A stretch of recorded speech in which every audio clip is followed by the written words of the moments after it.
السلام علیکم۔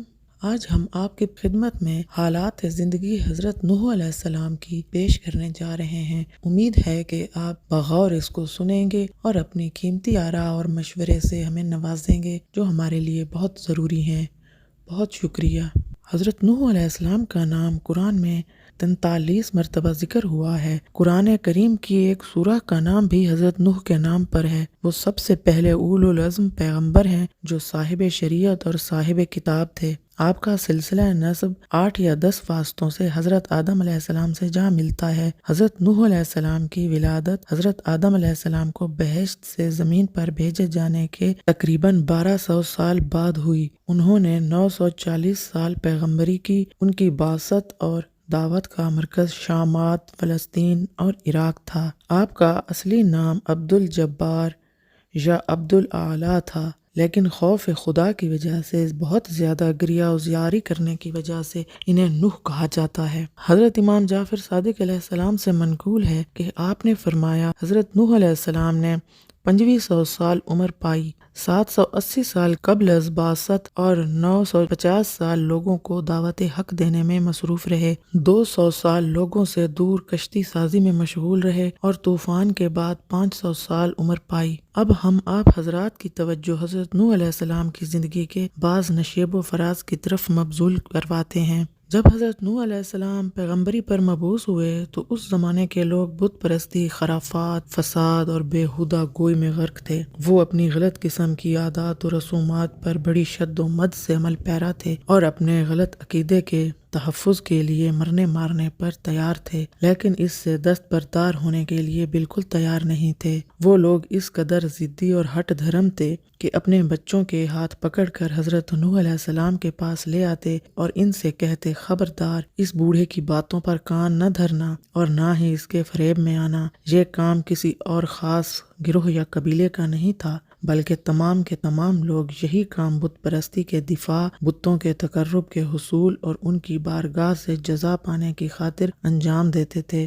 بعض لوگ اپنے بیٹے کا ہاتھ پکڑ کر حضرت نوح علیہ السلام کے پاس آتے اور ان سے کہتے، اے میرے بیٹے، اگر تم میرے بعد زندہ رہے تو خبردار اس دیوانے بوڑھے کی پیروی مت کرنا۔ کچھ لوگ اپنے بچوں کو حضرت نوح کا چہرہ دکھاتے اور ان سے کہتے، اس مرد سے بچ کر رہنا، کہیں یہ تمہیں گمراہ نہ کر دے۔ ہمیں یہی وصیت ہمارے باپ نے کی تھی اور ہم اپنے باپ کی وہی وصیت تمہیں کر رہے ہیں۔ قرآن کریم نے ان لوگوں کی ہٹ دھرمی اور تکبر کو یوں نقل کیا ہے، انہوں نے اپنی انگلیوں کو کانوں میں رکھ لیا اور اپنے کپڑے اوڑھ لیے اور اپنی بات پر اڑ گئے اور شدت سے اکڑے رہے۔ حضرت نوح علیہ السلام کی قوم کے بڑے بڑے کافر لوگ ان کے پاس آتے اور ان کی دعوت کے جواب میں کہتے، ہم تمہیں صرف اپنی طرح کا ایک بشر سمجھتے ہیں، اس کے علاوہ تم کچھ بھی نہیں ہو، اور وہ لوگ جو تمہارے پیروں ہیں ہماری نظروں میں وہ سادہ لوح اور نالائق لوگوں کا گروہ ہے۔ تمہیں ہمارے اوپر کسی قسم کی کوئی فضیلت حاصل نہیں ہے، بلکہ ہم تمہیں دروغ کو اور جھوٹا سمجھتے ہیں۔ حضرت نوح نے ان کے جواب میں کہا، اگر میرے پروردگار کی جانب سے میرے پاس روشن دلیل ہو اور میرے اوپر اس کی طرف سے خاص لطف و کرم کیا گیا ہو جو تم لوگوں سے مخفی ہو، تو کیا پھر بھی میری رسالت کا انکار کرو گے؟ اے قوم، میں اس دعوت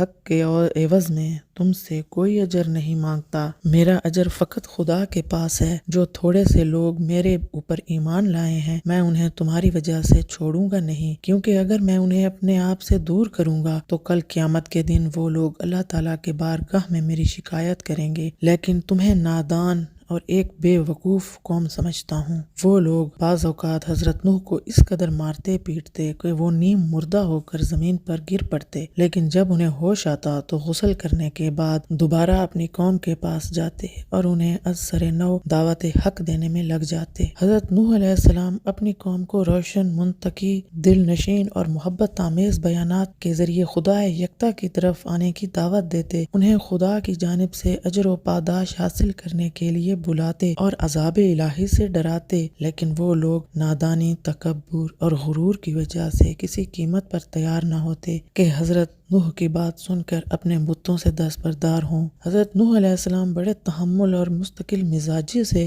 ان لوگوں کو شب و روز خداوند قدوس کی جانب دعوت دیتے۔ دعوت حق دینے کے جتنے بھی اصول و ضوابط تھے، انہوں نے اس سے استفادہ کیا اور ایک ہمدرد طبیب کی مانند ان کے سر پر آئے، ان کے سامنے بت پرستی کے غلط آثار کو وضاحت سے بیان کیا، نیز اس کے خطرناک اثرات لوگوں کے کانوں تک پہنچائے۔ حضرت نوح علیہ السلام کی منطقی اور محبت آمیز گفتگو کا ذرا برابر بھی ان لوگوں کے دلوں پر اثر نہ ہوا۔ حضرت نوح علیہ السلام نے اپنی قوم کو راہ راست پر لانے کے لیے بہت بڑی قربانیاں دیں اور ان لوگوں کو اپنے بیٹے کی طرح سمجھتے تھے۔ وہ ہمیشہ ان کی نجات کی فکر میں رہتے تھے اور ان کے بت پرستی میں آلودہ ہونے کی وجہ سے ان کے بارے میں بہت پریشان ہوتے۔ اسی وجہ سے وہ شب و روز ان لوگوں کو دعوت حق دیتے کہ شاید انہیں نجات دے سکیں۔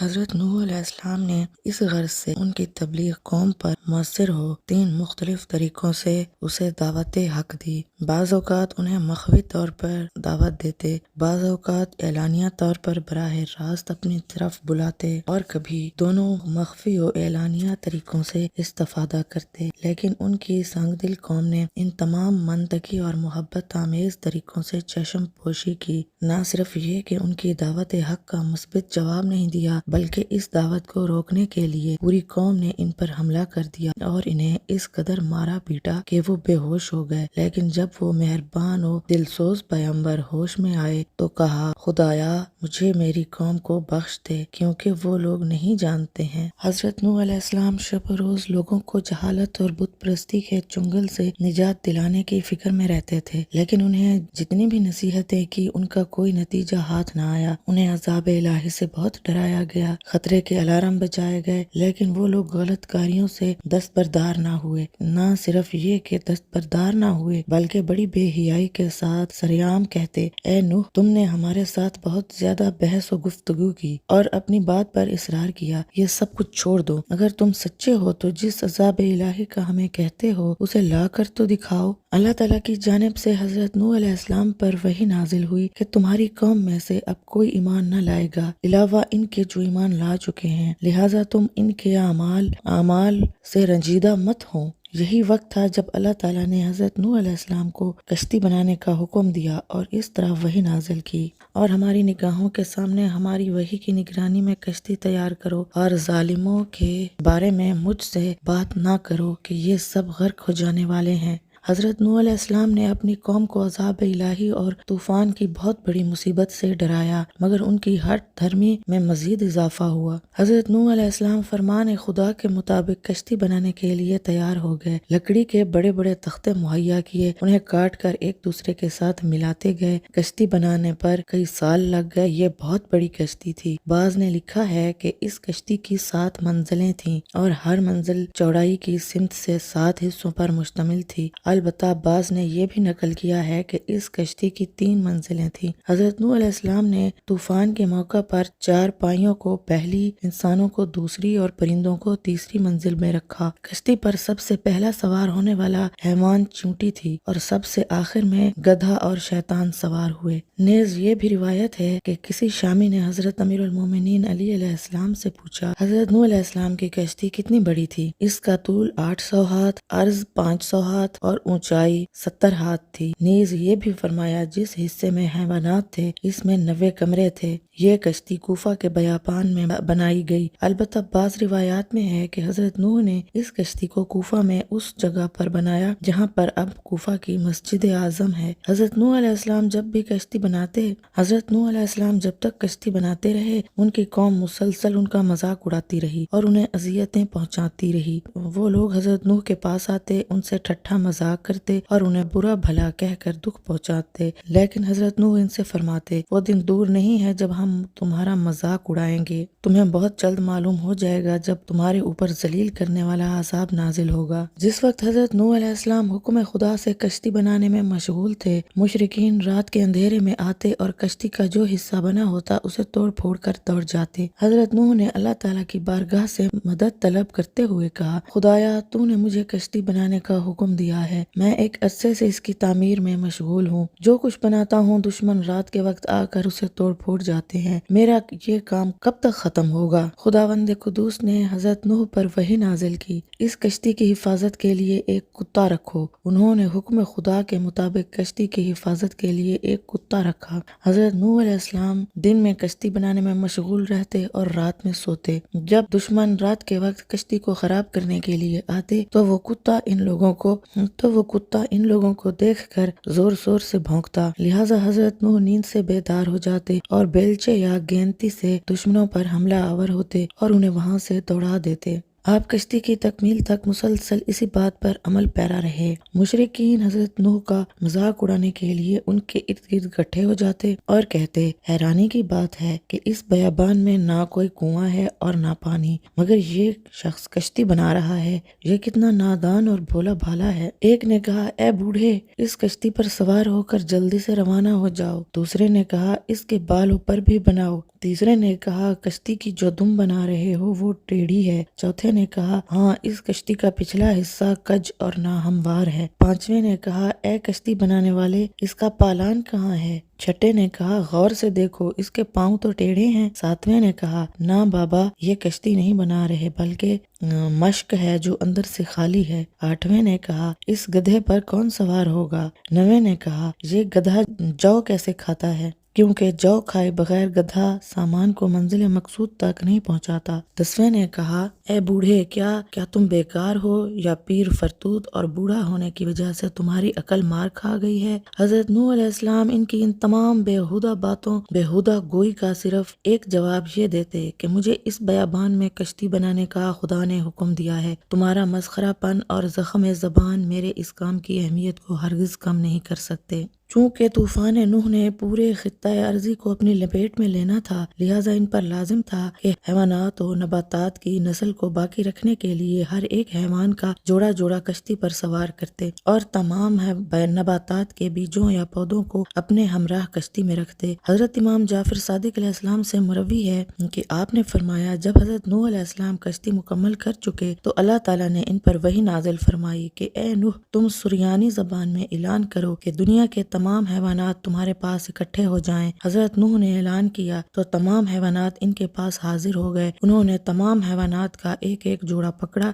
اور اسے کشتی پر سوار کیا۔ اللہ تعالیٰ نے اس کو قرآن میں یوں نقل کیا ہے، جب ہمارا حکم آ گیا اور تنور سے پانی اگلنے لگا تو ہم نے کہا کہ نوح، اپنے ساتھ ہر جوڑے میں سے 2 کو لے لو اور اپنے اہل کو بھی لے لو، علاوہ ان کے جن کے بارے میں ہلاکت کا فیصلہ ہو چکا ہے، اور صاحبان ایمان کو بھی لے لو، اور ان کے تمام ایمان والے بہت ہی کم ہیں اور ان کے ساتھ ایمان والے بہت ہی کم تھے۔ اس اعتبار سے کشتی پر سوار ہونے والوں کی فہرست کچھ یوں ہے: حضرت نوح علیہ السلام اور ان پر ایمان لانے والے 80 افراد، حیوانات کی ہر نسل میں سے ایک ایک جوڑا اور کچھ مقدار میں نباتات کے بیج اور پودے۔ ہر مسافر اپنی مخصوص جگہ پر بیٹھا بہت بڑی مصیبت کے آنے کا منتظر تھا، جس کے ابتدائی آثار آشکار ہو چکے تھے۔ ان میں سے ایک نشانی یہ تھی کہ حضرت نوح کے گھر میں تنور سے پانی ابلنا شروع ہو گیا تھا۔ ہر طرف سے آسمانی بجلی کے گرجنے اور چمکنے کی صدائیں دیکھی اور سنی جا رہی تھیں،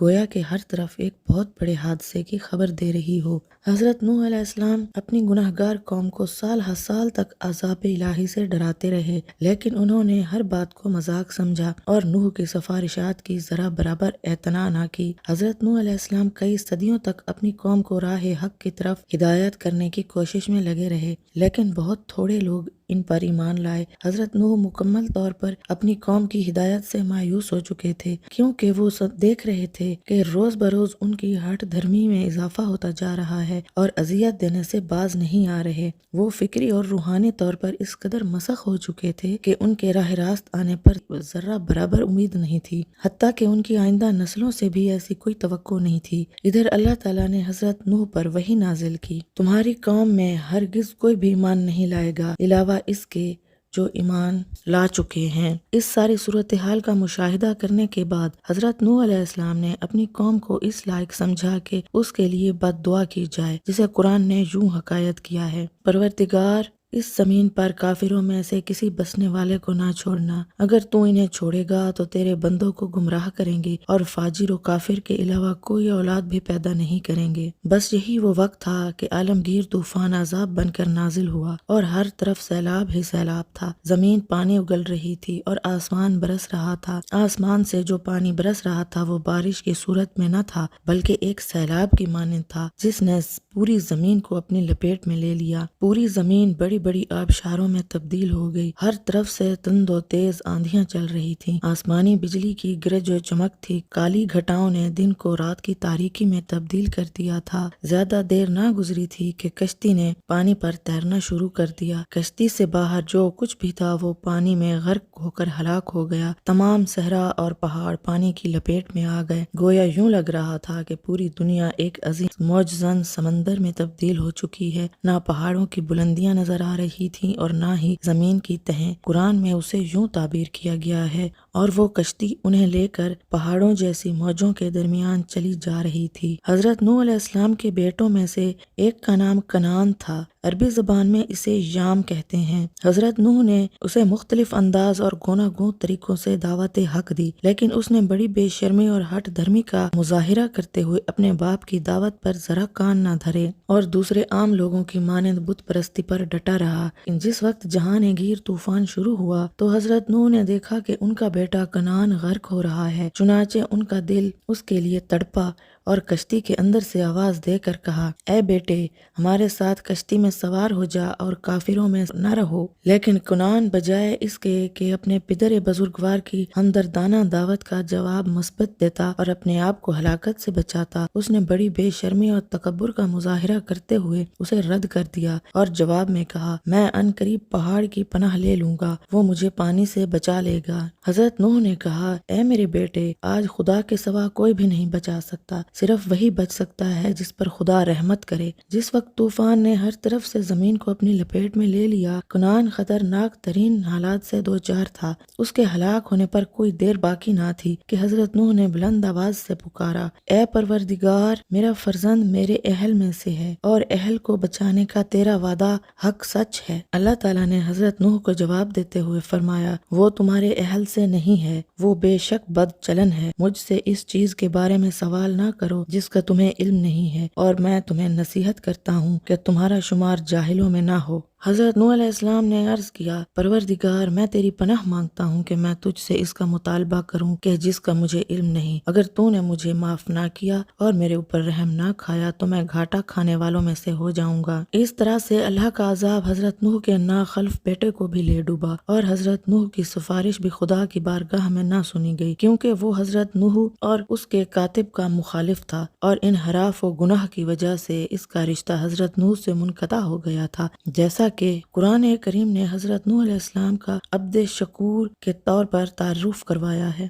حضرت امام زین العابدین علیہ السلام فرماتے ہیں، لوگوں نے 3 خصلتیں 3 افراد سے سیکھی ہیں، حضرت ایوب علیہ السلام سے صبر و استقامت، حضرت نوح علیہ السلام سے شکر گزاری، اور پسران یعقوب سے حسد۔ حضرت نوح علیہ السلام کے بیٹے کی ہلاکت کے بارے میں خدا کے ساتھ اس کی مناجات کے بعد خداوند قدوس نے حضرت نوح کو یوں جواب دیا، اے نوح، تو میری بارگاہ میں عزیز ترین شخص ہے، میں کنعان کے بارے میں تیرا دل نہیں توڑتا ہوں، میں تجھے اس کے بارے میں بتاتا ہوں۔ نوح نے فرمایا، اگر تو مجھے بھی غرق کر کے نابود کر دے، میں تیری رضا پر راضی ہوں۔ خدایا، میں تیرے فرمان کے سامنے سر تسلیم خم کرتا ہوں، تو جب چاہے مجھے زندہ کر، جب چاہے موت کے حوالے کر دے، تیرا حکم اور فرمان میری جان ہے، میں دل کی گہرائیوں سے تیری خواہش کو قبول کرتا ہوں اور اس پر راضی ہوں۔ میں اس جہان میں تیرے جمال کے سوا کچھ نہیں دیکھتا، اور اگر دیکھتا بھی ہوں تو اس اعتبار سے کہ وہ تجھ تک پہنچنے کے لیے چراغ راہ ہے۔ میں تیری مخلوق کا عاشق ہوں۔ کرۂ ارض طوفان کی لپیٹ میں تھا۔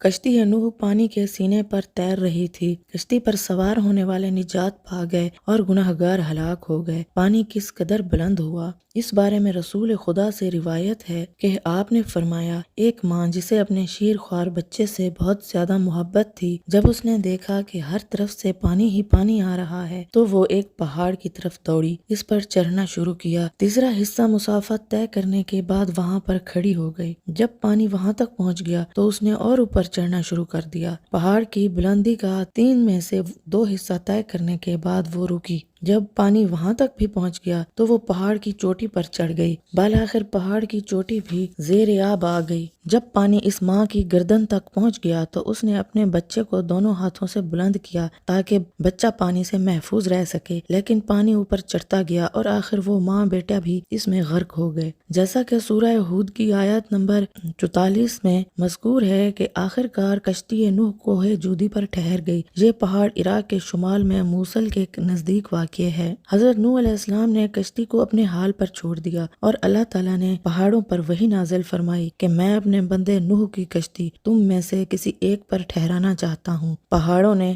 فرمان خدا کا انکار کیا اور تکبر سے کام لیا، لیکن کوہ جودی نے تواضع و انکسار کا مظاہرہ کیا۔ اسی وجہ سے کشتی اس پہاڑ کی چوٹی پر رکی۔ اس دوران میں حضرت نوح نے عرض کیا، پروردگار ہمیں اور ہماری کشتی کو کسی کنارے پر لگا۔ جس وقت حضرت نوح علیہ السلام کی ظالم و ستمگر قوم سے عذاب الہی ختم ہوا اور وہ سنگ دل ہٹ دھرم اور کوڑ دل ہلاک ہو گئے اور ان کی زندگی کی بساط لپیٹی جا چکی، تو زمین و آسمان کو حکم الہی ہوا، اے زمین اپنے پانی کو نگل لے اور اے آسمان اپنے پانی کو روک لے۔ اس فرمان کے بعد فوراً زمین نے اپنا پانی جذب کر لیا، آسمان سے پانی برسنا رک گیا اور کشتی کوہ جودی پر ٹھہر گئی۔ اللہ تعالیٰ کی طرف سے حضرت نوح پر وحی نازل ہوئی، اے نوح ہماری طرف سے سلامتی اور برکتوں کے ساتھ کشتی سے اتر آؤ۔ حضرت امام جعفر صادق علیہ السلام سے منقول ہے کہ آپ نے فرمایا، حضرت نوح ان 80 افراد جو ان پر ایمان لائے تھے کہ ہمراہ کوہ جودی سے نیچے اترے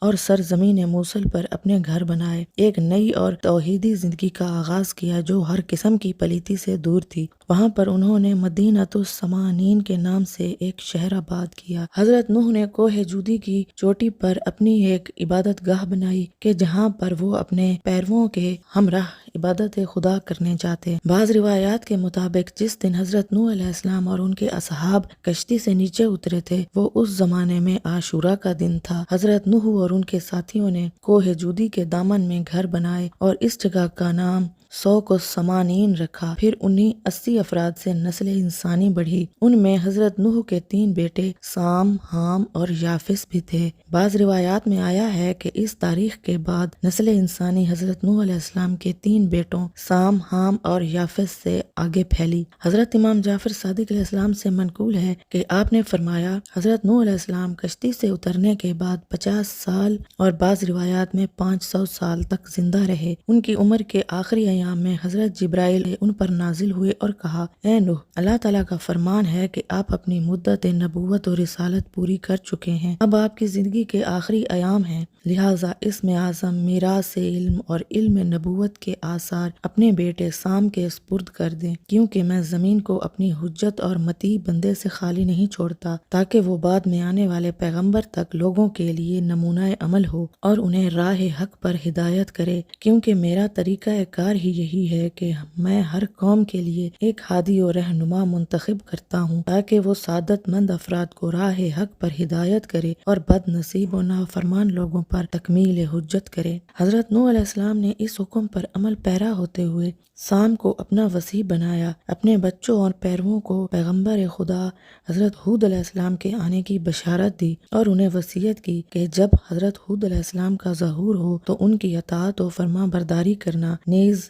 یہ وصیت بھی کی کہ ہر سال وصیت نامہ کھول کر ایک دفعہ ضرور پڑھیں اور اس دن کو اپنے لیے عید کا دن قرار دیں۔ حضرت نوح علیہ السلام نے بہت طویل عمر پائی ہے۔ بعض نے لکھا ہے کہ انہوں نے 2500 سال عمر گزاری ہے، اسی وجہ سے انہیں شیخ الانبیاء کہتے ہیں۔ اس کے باوجود انہوں نے کبھی اپنا دل فانی دنیا سے وابستہ نہیں کیا اور ہمیشہ اپنے آپ کو ایک مسافر سمجھتے رہے۔ اس دعویٰ پر دلیل یہ ہے کہ ان کی زندگی کے آخری ایام میں کسی شخص نے ان سے پوچھا، آپ نے دنیا کو کیسا پایا ہے؟ حضرت نوح نے جواب دیا، میں نے دیکھا کہ دنیا کے 2 دروازے ہیں، ایک سے داخل ہوا ہوں اور دوسرے سے باہر نکل گیا ہوں۔ حضرت امام جعفر صادق علیہ السلام فرماتے ہیں، جس وقت حضرت اسرائیل حضرت نوح کی روح قبض کرنے کے لیے ان کے پاس آئے تو حضرت نوح دھوپ میں بیٹھے ہوئے تھے۔ حضرت اسرائیل نے سلام کیا۔ حضرت نوح نے ان کے سلام کا جواب دینے کے بعد پوچھا، یہاں کیوں آئے ہو؟ حضرت اسرائیل نے کہا، تمہاری روح قبض کرنے کے لیے آیا ہوں۔ حضرت نوح نے کہا، مجھے اتنی مہلت دو کہ میں دھوپ سے اٹھ کر سائے میں چلا جاؤں۔ حضرت اسرائیل نے انہیں مہلت دی، وہ اٹھ کر سائے میں گئے۔ اس کے بعد حضرت اسرائیل کے ساتھ انتہائی عبرت آمیز گفتگو کرتے ہوئے کہا، اے موت کے فرشتے،